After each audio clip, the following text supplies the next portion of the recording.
All right, I'm back. Had a little technical difficulty there. So we want to make it so you guys can be successful there in RLC. So if you earn enough points, you complete your RLC experience. There's a whole lot of different ways you can earn points, breaking everything down from your morning behavior to your morning coursework to how you behave at lunch. Are you in professional attire? Are you there on time? Do you stay all day? If you get there after a certain time, you're not going to be allowed in yet to do your day a different day. If you check out too soon, then that's not going to count as your day. So all those totals add up, and there's a whole rubric that Mr. Howe will review with you each day so that you're aware of what you need to get done point wise to complete that day. If you fail to earn those points that day, then you're going to repeat the experience the next day. Our goal is for you to spend one day in the RLC. However, if you choose to spend multiple days, that's your choice to make based on the number of points that you earn. It may take you 3 days to complete your one day. It may take you 1 day to get your 1 day, but we're going to make sure that we hold you accountable, but without putting you out of school to complete those days. So however many days it takes you to get, that's what it's going to take you to get. If you have to be removed from RLC due to extreme behaviors, then you will be suspended. I mean, when the suspension is not going away, but it's not what we want to do. And then after you come back from your suspension, you'll still have that 1 day of RLC to complete. So let's say you give a day of RLC, you go in there, you tear the place up, and you end up getting suspended for a day or two. When you come back from suspension, you still have to complete your 1 day of RLC. We're going to hold you accountable for that. So, being suspended is not an option that's going to get you out of RLC. You may get suspended, but you still have your RLC when you return from that. And our final new structure for behavior modification is lunch attention. We think we finally worked out a process for lunch attention.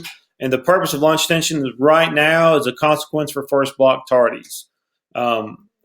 We've been sweeping first block for just about a year now, and initially it worked pretty well, but it's gotten to the point now where we've got too many kids not attending first block.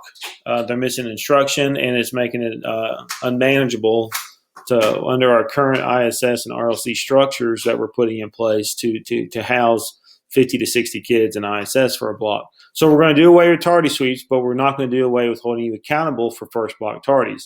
So what's going to happen is if you're late for first block, unless you have a medical note or a court note, then you're going to report to the main office. Teachers are going to not allow anybody in the room starting at 8:25. Everyone goes to the main office. You're going to sign in there, and then you're going to get your lunch attention notification. It'll be your pass to class and your assigned lunch attention. It'll be that day. So if I'm late to class late to first block on Wednesday, I've got lunch attention on Wednesday. So when my lunch period comes around, I'm going to go straight to the lunch attention room, which is going to be in the chorus room. I believe it's 225, but don't quote me on the number there. You're going to report straight to room 225. Person in charge there is going to collect cell phones. You do not get your lunch yet. Go straight to room 225. We'll collect cell phones, and after a period of time, we'll all march together in line and go get a lunch and bring it back to room 225. And then we'll throw our trash away at the end. And the consequence for not attending lunch detention will result in after-school detention. Again, we don't want you in after-school detention. We don't want you in lunch detention. We want you in class at the beginning of first block so teachers can start their instruction. You can start your learning.